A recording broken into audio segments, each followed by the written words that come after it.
حصہ سوم انشائیہ حاکہ البم از فارغ بخاری. تعارفی نوٹ: نمبر 1 حاکہ کی تعریف. نمبر 2 حاکہ کی ارتقاء. نمبر 3 فارغ بخاری کی حاکہ نگاری البم کے حوالے سے. نمبر 1 البم کا تعارف. حاکہ کی تعریف. حاکہ کے لغوی معنی ابتدائی نقشہ، ڈھانچہ اور چربا کے ہیں. حاکہ کھینچنے کے معنی ہیں کسی کی تصویر لفظوں میں ادا کر دینا. ادبی اصطلاح میں حاکہ وہ تحریر یا مضمون ہے جو کسی شخصیت کا بھرپور تاثر پیش کرے. اسے کسی شخص کی قلمی تصویر بھی کہہ سکتے ہیں. حاکہ کو شخصی مرقع یا شخصیہ بھی کہتے ہیں اور حاکہ نویسی کو شخصیت نگاری کا نام بھی دیا جاتا ہے. ایک اچھے حاکے میں ہم کسی شخص کی بنیادی مزاج، اس کی طبیعت کے مطابق انداز فکر و عمل اور اس کی شخصیت کے مختلف پہلوؤں سے روشناس ہوتے ہیں. اختصار و جامعیت حاکہ نگاری کا بنیادی وصف ہے. حاکے میں شخصیت کے تفصیلی حالات و واقعات یا اس کے کارناموں اور فتوحات وغیرہ کا ذکر نہیں کیا جاتا، بلکہ کسی واقعے کے مختصر تذکرے سے شخصیت کا کوئی خاص پہلو قارئین کے سامنے لایا جاتا ہے. حاکے میں ہم کسی شخص کی شخصی خوبیوں کے ساتھ ساتھ اس کی کمزوریوں سے بھی واقف ہوتے ہیں، مگر حاکہ نویسی قصیدہ یا ہجو گوئی سے قطعی مختلف چیز ہے. حاکہ کا اندازہ قدرے غیر رسمی ہوتا ہے. حاکہ نویس کا بے ساختہ اور شگفتہ قلم نکتہ آفرینیاں کرتا چلا جاتا ہے. وہ شخصیت کی ہلکی ہلکی چٹکیاں بھی لیتا ہے، مگر بڑے سلیقے کے ساتھ کامیاب حاکہ نگاری کے لیے قدرت بیان کے علاوہ نفسیات انسانی کا گہرا مشاہدہ اور زندگی کے تنوع پہلوؤں کا وسیع مطالعہ اشد ضروری ہے. اس اعتبار سے حاکہ نگاری آسان نہیں. بعض لوگوں کے نزدیک حاکہ لکھنا اس پل صراط سے گزرنے کے مترادف ہے جو بال سے زیادہ باریک اور تلوار سے زیادہ تیز ہے. حاکہ نویسی سواہ نگاری کی ایک قسم ہے، مگر یہ سواہ نگاری سے حاکہ بالکل مختلف فن ہے اور زیادہ مشکل اور نازک بھی. حاکہ کی ارتقاء. محمد حسین آزاد کے ہاں حاکہ نگاری کے ابتدائی نقوش ملتے ہیں، تاہم ان کے شخصی مرقع حاکے نہیں کہلا سکتے. آزاد کی انشا پردازی تلے دبے ہوئے یہ دھندلے نقوش اردو تذکرہ نگاری سے حاکہ نگاری کی طرف اہم قدم ہیں. مرزا فرحت اللہ بیگ اردو کے پہلے حاکہ نگار ہیں. نذیر احمد کی کہانی پھول والوں کی سیر اور دلی کا یادگار مشاعرہ ان کے خوبصورت حاکے ہیں. نذیر احمد کے حاکے میں انہوں نے استاد کی جیتی جاگتی تصویر کھینچی، ان کی سیرت کے کمزور پہلو بھی بیان کیے ہیں، مگر اس خوشی مذاقی کے ساتھ کہ استاد کے احترام میں کوئی کمی نہیں آتی. ان کے دوسرے حاکے کے ایک خاص دور کی کامیاب تصویریں ہیں. اس نئی صنف نثر کے معیاری نمونے پیش کر کے حاکہ نویسی کی ایک پختہ فنی روایات قائم کی ہے. حاکہ نگاری میں دوسرا اہم نام رشید احمد صدیقی کا ہے. ان کے حاکوں کے مجموعے گنج آئے گرام آیا، ہم نفسان رفتہ اور ان کا حاکہ ذاکر صاحب اردو حاکہ نگاری میں رشید صاحب کی فنی عظمت و انفرادیت کا ثبوت ہے. انہوں نے انسانیت اور شخصی عظمت کے پہلوؤں کو زیادہ اہمیت دی ہے. مولوی عبدالحق نے چند ہم عصروں میں معروف شخصیتوں کے علاوہ نام دیومالی اور نور خان جیسے معمولی اور غیر معروف انسانوں کی عظمت کردار کو اجاگر کیا ہے. ان کے حاکوں کا افادی پہلو سبق آموزی ہے. چند ہم عصر کو اردو حاکہ نویسی میں سنگ میل کی حیثیت حاصل ہے. چراغ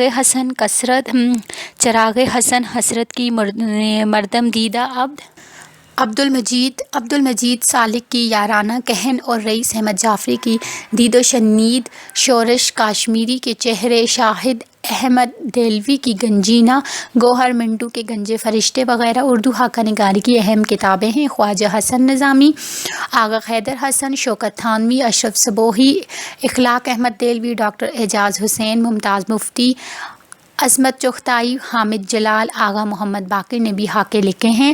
خصوصاً عصمت کا دوزخی ان کا شاہکار حاکہ ہے. نئے حاکہ نگاروں میں سب سے اہم نام محمد طفیل کا ہے، جو اول تا آخر خالصتاً ایک حاکہ نگار ہیں اور اپنے فن میں کامیاب ترین لکھنے والے ہیں. ان کے حاکوں کے 6 مجموعے جناب صاحب، آپ، محترم مکرم، معظم شاہ ہو چکے ہیں. ضمیر جعفری کی کتاب کتابی چہرے، عبد الماجد دریابادی کی معاصرین اور مجتبیٰ حسین کے آدمی نامہ بھی اہم کتابیں ہیں. نئے حاکہ نگاروں میں مرزا ادیب، ڈاکٹر وزیر آغا، مرزا محمد منور، مختار مسعود، حفیظ احسن، منور کیسر، رفیق ڈوگر، تاج سعید اور گلزار وفا چوہدری کے نام شامل ہیں. فن حاکہ نگاری اور البم زندگی کی ترجمانی اور عکاسی کرتے ہوئے ادب، ماحول اور حالات کے مطابق نئے مضامین اور اسالیب اپناتا ہے. کسی بھی نئے صنف کے لوازم پہلے سے مقرر اور معین نہیں ہوتے، بلکہ کسی اچھے لکھاری کے جاندار تجربے سے متاثر ہو کر جب دوسرے اہل قلم اس انداز اور فکر کو سامنے رکھ کر تخلیقات سامنے لاتے ہیں، تب ناقدین ادب بعض خصوصیات اور لوازم کی بنا پر نئے جاندار تجربے کو نئی صنف کی حیثیت سے متعارف کرواتے ہیں۔ فن خاکہ نگاری اردو ادب کی ایک اہم صنف ہے، لیکن اس کی عمر اتنی طویل نہیں۔ اگرچہ انشا کے تذکرے دریائے لطافوں میں اچھے خاکوں کا ابتدائی عکس ملتا ہے، لیکن اس کے باوجود صحیح معنوں میں یہ صنف 20ویں صدی میں مروج ہوئی۔ دراصل خاکہ نگاری شخصیت کی عکاسی کا نام ہے اور مصوری کی اصطلاح میں اسکیچ اس کا متبادل ہے۔ اردو ادب میں بعض حضرات نے اس صنف سے ناواقفیت کی بنا پر اس کے لیے شخصیت نگاری اور مرقع نگاری کے الفاظ بھی استعمال کیے ہیں، جو درست نہیں۔ ایک ہی قبیلے سے متعلق اصناف شخصیت نگاری، مرقع نگاری اور خاکہ نگاری کے فرق کو ایک ماہر فنکار سمجھ اور برت سکتا ہے۔ دراصل شخصیت نگاری میں فنکار کسی شخصیت کی مکمل تصویر کشی مکمل جزیات کے ساتھ کرتا ہے، یعنی مصوری میں جس طرح ایک مصور پورٹریٹ تخلیق کرتا ہے، جبکہ مرقع نگاری سے مراد ایسی سیرت نگاری ہے جس میں شخصیت کے ساتھ ارد گرد کے ماحول کی بھی منظر کشی ہو۔ لیکن اپنے فن اور مقصدیت کے حوالے سے خاکہ نگاری پینسل اسکیچ کے مانند ہے۔ فن مصوری میں پینسل اسکیچ میں ایک مصور جس طرح چند خطوط سے چہرے کے نمائندہ حدوحال واضح کرتا ہے، اسی طرح ایک اچھا لکھاری خاکہ نگاری میں کم از کم الفاظ اور تاثرات میں کسی شخصیت کو ہمارے سامنے اجاگر کر دیتا ہے کہ شخصیت کو پوری تصویر تو ہمارے سامنے نہیں آتی، لیکن اس شخصیت کی نمائندہ ظاہری اور باطنی حدوحال سامنے آ جاتے ہیں۔ فن خاکہ نگاری گہرے شعور اور سلیقے کی طالب ہے۔ خاکہ نگاری میں ایمانداری، قوت مشاہدہ، احساس تناسب اور مصورانہ مہارات کا امتحان ہوتا ہے۔ لکھاری یا خاکہ نگار ہمیشہ شخصیت کے انتخاب میں فطری جذبے کے زیر اثر ہوتا ہے، لیکن فن خاکہ نگاری غیر جانبداری کا تقاضا کرتا ہے، اس لیے کہ خاکہ میں روشن پہلو کے ساتھ تاریک پہلو شخصیت کو متوازن بناتے ہیں۔ ایک معیاری خاکہ ادبی اور دلکش اسلوب کا بھی مقاضی ہوتا ہے، جبکہ خاکہ نگاری میں نکتہ سنجی، مزاح، لطیف قول محال کی بہت گنجائش ہے، لیکن طنز، پھکٹر پن اور ہجویانہ انداز فن خاکہ نگاری کے خلاف ہے۔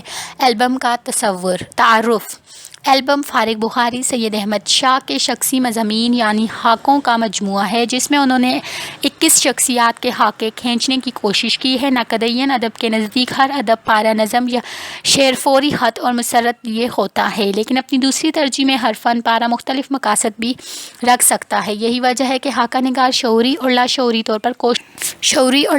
طور پر کوشش کرتا ہے کہ اس کے تحریر کیے ہوئے خاکوں سے ایک طرف کسی خاص وصف یا اوصاف کے حامل غیر معروف افراد قلم، سیاہی اور کاغذ کی بدولت حیات جاودانہ سے ہمکنار ہوں، تو دوسری طرف مشہور و معروف افراد کے ان پوشیدہ گوشوں پر بھی بات کی جائے، جس سے شخصیت ماورائی ہول سے نکل کر متوازن صورت میں ابھر کر سامنے آئے۔